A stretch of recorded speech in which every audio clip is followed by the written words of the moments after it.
जो मणिपुर की पहली चीज तो मणिपुर के अंदर जिस तरह के हालात पिछले कुछ महीनों से बने हुए हैं और केंद्र सरकार खासकर प्रधानमंत्री जी ने इसके ऊपर कभी कुछ भी नहीं बोला, ये बहुत चिंताजनक है।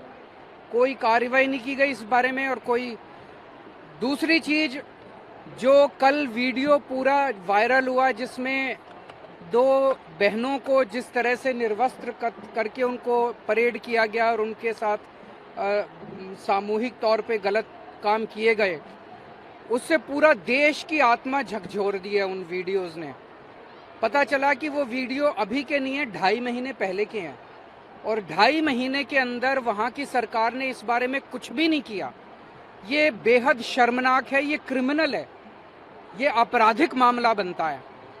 मैं बेहद दुख के साथ मुझे कहना पड़ रहा है कि इसके लिए मणिपुर सरकार और केंद्र सरकार दोनों जिम्मेदार हैं।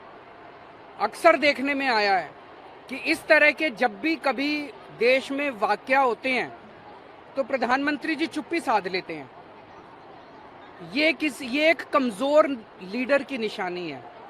एक कमजोर लीडर होता है कि जब समस्या आती है तो वो चुपचाप अपने कमरे में बंद होके बैठ जाता है। एक जो साहसिक और करेजस लीडर होता है, असली लीडर होता है, वो फ्रंट से काम करता है, फ्रंट पे आके काम करता है।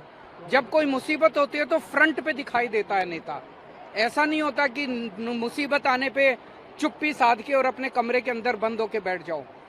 तो ये बेहद दुख की बात है कि 2, 2.5, 3 महीने से जब से मणिपुर की समस्या हुई है, प्रधानमंत्री जी चुप्पी साध के अपने कमरे में बैठे हैं। ये एक बहुत कमजोर नेता की निशानी है और बहुत दुख की बात है कि ऐसे सेंसिटिव टाइम के अंदर प्रधानमंत्री जी ने कोई कदम नहीं उठाया।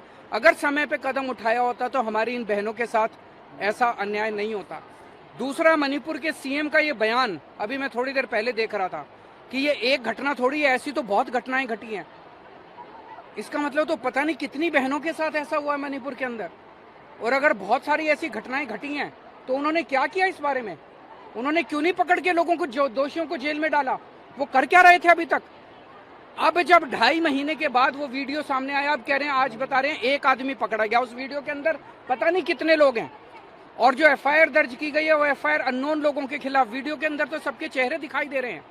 तो ये सरकार की बिल्कुल क्रिमिनल, जो भी कह लीजिए, कॉन्स्पिरेसी, नेग्लिजेंस, उसके अंदर कल्यूजन, जो भी कह लीजिए, लेकिन पूरे देश की आत्मा को इस इंसिडेंट ने झकझोर के रखा। इस्तीफे की मांग की जा रही है वहाँ के सीएम की, क्या आप भी मांग करेंगे उनको इस्तीफा देना चाहिए? क्योंकि पहले भी वो पेशकश कर चुके थे उनका सीएम जो इस्तीफा। मेरा सबसे पहला है कि मणिपुर के अंदर शांति बहाल की जाए, जैसे भी की जाए, जिस भी तरीके से शांति बहाल की जाए।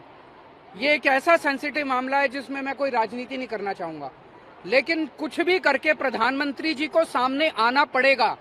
कमरे के अंदर चिटकनी मार के बैठने से प्रधानमंत्री, देश का प्रधानमंत्री, अगर देश के अंदर समस्या चल रही है और अंदर कमरे के अंदर चिटकनी मार के बैठ जाएगा तो फिर देश कहां जाएगा? कौन संभालेगा देश को? प्रधानमंत्री जी को सामने आके और इसकी जिम्मेदारी लेनी पड़ेगी और कुछ ना कुछ कठोर और इफेक्टिव कदम उठाने पड़ेंगे।